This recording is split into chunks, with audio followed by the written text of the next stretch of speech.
je suis Kadi Fadika Koulibaly, directeur général de Hudson et compagnie, qui est une société de gestion et d'intermédiation en bourse qui couvre la zone UEMOA. Bon, j'ai été à l'école ici, en Côte d'Ivoire.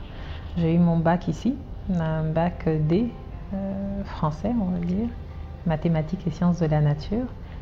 À la suite de ce bac, donc, je suis allée en France, où j'ai obtenu un diplôme d'ingénieur économique à Toulouse, donc, où j'ai appris des statistiques, de l'économétrie et beaucoup d'économie, qui m'a conduit par la suite donc, à démarrer une carrière on va dire dans le domaine financier et économique.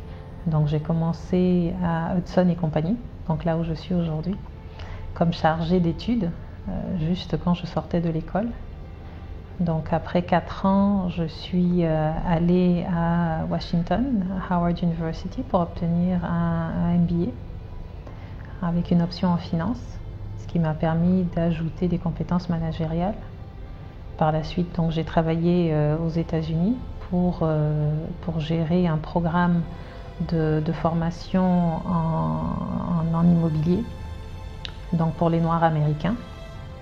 Je suis ensuite allée au Canada, où j'ai travaillé pour la Banque de Montréal et ensuite la Banque Royale, dans le secteur des finances, en vendant et en offrant donc des fonds mutuels, donc des fonds de gestion collective aux employés de la banque, avant d'être rappelée donc, par Hudson, parce que je désirais rentrer.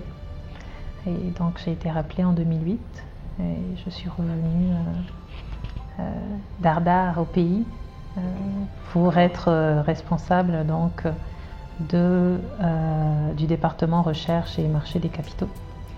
Et je suis passée dans le directeur général en 2012.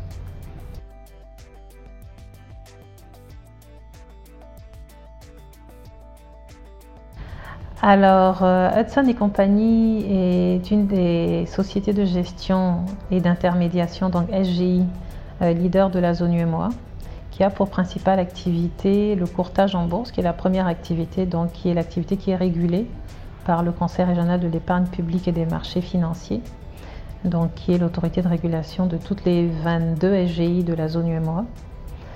Activité secondaire, je vais dire la recherche et l'analyse financière qui permet d'offrir la connaissance du marché et d'informer nos clients. Nous avons également des activités connexes qui sont des activités de banque d'affaires et nous offrons donc aux émetteurs de la place donc, qui lèvent des fonds en actions, en obligations, un service aux émetteurs donc, pour les accompagner dans les relations avec les investisseurs.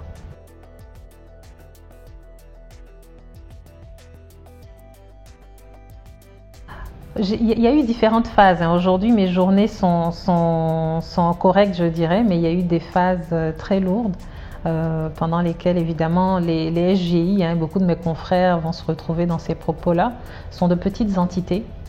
Nous sommes l'une des plus grosses et aujourd'hui, nous sommes 23 personnes.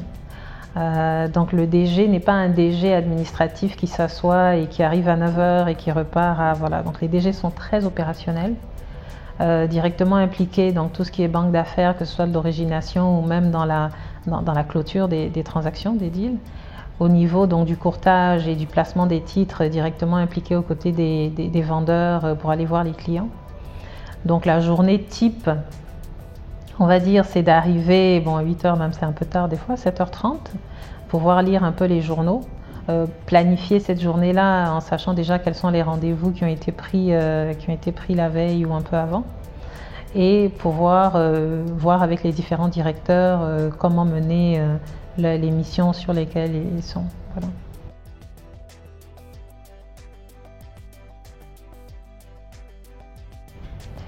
Encore une fois, pour moi, ça a été très facile. J'ai toujours su que j'allais rentrer. Il n'y avait aucune raison pour que je ne revienne pas travailler en Côte d'Ivoire. Donc j'ai passé 17 ans, on va dire, en dehors de la Côte d'Ivoire. Je revenais quasiment chaque année en vacances parce que mes racines sont ici et que je ne pouvais pas m'en défaire. Donc pour moi, c'était très évident que de toutes les façons, j'étais en nomade à l'étranger et que je devais rentrer chez moi parce que déjà, moi j'avais besoin de mon pays c'est sûr, de façon très égoïste, mais je me suis très vite rendu compte que les compétences et expériences que j'avais acquises à l'étranger pouvaient être mises à la disposition finalement de la Côte d'Ivoire, pas forcément dans le secteur public, mais dans le secteur privé, justement pour développer des entreprises fortes, pour développer des entreprises à la hauteur donc, de celles que nous voyons à l'étranger, qui ne sont pas toutes des grosses, qui sont des PME qui ont démarré au départ avec les mêmes bases que nous avons aujourd'hui, mais qui à la force du poignet et à la force des nationaux finalement de ces pays-là qui ont cru, sont devenus aujourd'hui des multinationales que nous voyons un peu partout.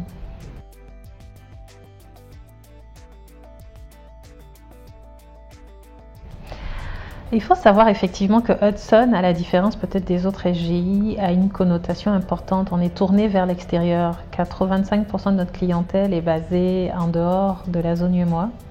Une grande partie aux États-Unis, en Grande-Bretagne, en Afrique du Sud, dans des pays anglophones. Donc nous avons besoin de compétences bilingues, déjà pour commencer anglais-français. Donc nous recrutons beaucoup de personnes qui ont un parcours international. Pour cette raison-là et pour également pouvoir apporter une expertise internationale parce que les marchés des capitaux et le marché financier même en général est très peu développé dans notre région. Donc apporter un éclairage en termes de compétences, de connaissances, de visibilité, de vision de ce que ces personnes-là ont obtenu ailleurs, c'est important pour nous. Donc nous recrutons beaucoup à l'international.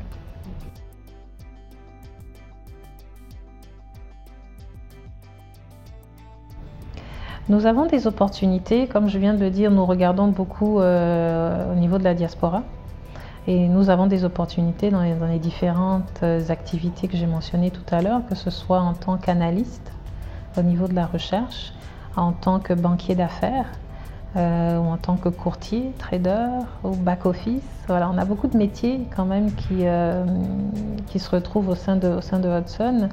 En allant même jusqu'à la gestion privée que je n'ai pas mentionnée. Donc aujourd'hui, nous encourageons les Ivoiriens qui sont basés à l'étranger à garder à l'esprit que la Côte d'Ivoire les attend, qu'on a besoin d'eux. On a besoin de toutes ces compétences-là qu'ils ont réussi à développer à l'étranger et qu'il y a des métiers qui peuvent être... qui existent ici, autant ceux qu'ils ont à l'étranger. Donc c'est vrai que le secteur financier est mal connu ici, mais il y a quand même des métiers de niche qu'ils exercent là-bas et qui peuvent venir exercer ici.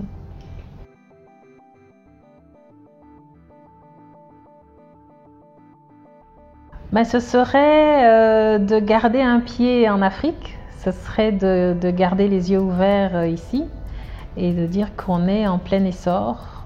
Nous, dans le cadre de nos activités, nous voyons des investisseurs internationaux venir tous les jours et qui voient que la Côte d'Ivoire est une perle, que c'est la perle des lagunes et qu'il faut venir. Donc pourquoi nos frères qui sont à l'étranger resteraient là-bas? Donc il faut venir développer le pays, il faut venir, il y a du travail, il faut rentrer. Voilà le message un peu extrêmement terre à terre que je lancerai en disant rentrez tout simplement.